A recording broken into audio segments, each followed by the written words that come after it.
Caramel cream delight की आज recipe मैं लेके आई हूँ। मुकम्मल रेसिपी देखा तक करें ताकि आप लोगों का कोई स्टेप जो है वो मिस ना हो। अगर मिस हो गया तो उस तरह का टेस्ट नहीं आएगा। बिस्मिल्लाहिर्रहमानिर्रहीम। अस्सलामुअलैकुम। हुज़ैफ़ा's किचन में सबका वेलकम है। आज मैं बना रही हूँ कैरेमल क्रीमी डिलाइट, जो कि आसान रेसिपी है। चलिए फटाफट चलते हैं रेसिपी की तरफ। जी, तो मैंने फ्लेम ऑन कर लिया है। सबसे पहले फ्लेम बिल्कुल लो पे रखेंगे, ठीक है। और इसमें 2 कप जो हैं वो शुगर के ऐड कर देंगे। बिस्मिल्लाहिर्रहमानिर्रहीम।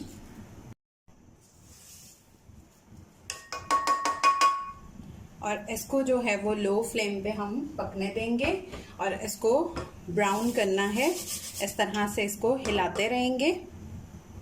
जी, तो ये मेरी शुगर जो है वो अच्छे से मेल्ट हो चुकी है।